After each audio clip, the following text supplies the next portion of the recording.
ইরানের সাবেক শীর্ষ সামরিক কমান্ডার কাসেম সোলাইমানিকে হত্যার প্রতিশোধের আগুন এখনও ইরানের বুকে দাউ দাউ করে জ্বলছে। সেই হত্যার প্রতিশোধ হিসেবে মার্কিন প্রেসিডেন্ট ডোনাল্ড ট্রাম্পের মেয়ে ইভাঙ্কা ট্রাম্পকে হত্যার ছক কষেছিল ইরানের ইসলামিক গার্ড IRGC থেকে প্রশিক্ষণপ্রাপ্ত এক ব্যক্তি। এক প্রতিবেদনে এমনটাই জানিয়েছে মার্কিন সংবাদ মাধ্যম দ্য ওয়াশিংটন পোস্ট।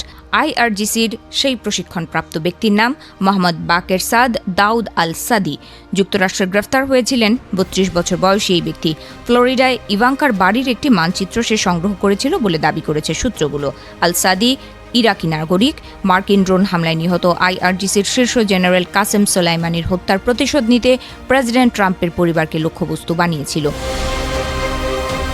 ওয়াশিংটনে অবস্থিত ইরাকি দূতাবাসের সাবেক উপসামরিক কর্মকর্তা ইন্তেফাদ কানবার বলেন, সোলাইমানি নিহত হওয়ার পর আল সাদি লোকজনকে বলে বেড়াতো, ট্রাম্প যেভাবে আমাদের বাড়ি পুড়িয়ে দিয়েছেন সেভাবেই ট্রাম্পের বাড়ি জ্বালিয়ে দিতে হবে, আমাদের ইভাঙ্কাকে খুন করতে হবে।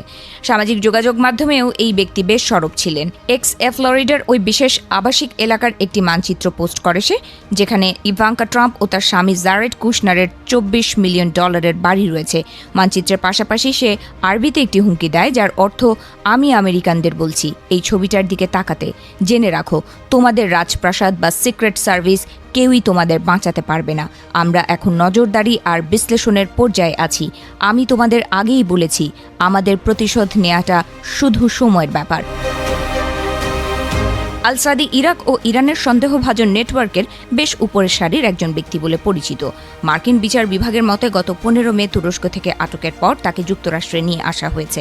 বর্তমানে তার বিরুদ্ধে ইউরোপ ও যুক্তরাষ্ট্র মিলিয়ে মোট 18টি হামলা ও মামলার পরিকল্পনার অভিযোগ আনা হয়েছে।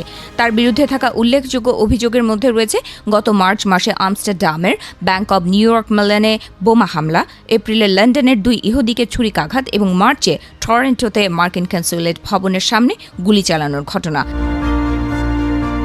যুক্তরাষ্ট্রের ফেডারেল তদন্তকারীদের মতে আল সাদি বেশ কিছু হামলার পরিকল্পনা ও সমন্বয় করেছে এবং বেলজিয়ামের একটি ইহুদি উপাসনালয়ে বোমা হামলা, রটারড্যামে একটি মন্দিরে আগুন লাগানো এবং মধ্যপ্রাচ্যের বর্তমান যুদ্ধের প্রতিশোধ নিতে যুক্তরাষ্ট্রে হওয়া কিছু ব্যর্থ হামলারও দায় স্বীকার করেছে। জানা যায় আল সাদি একই সাথে কাতার, হিজবুল্লাহ এবং ইরানের IRGCর হয়ে কাজ করত।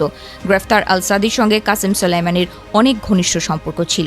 সোলাইমানিকে বাবার মতো সম্মান করত আল সাদি, আর এইসব কারণেই সোলাইমানির হত্যাকাণ্ডে ব্যাপক ক্ষুব্ধ হন আল সাদি।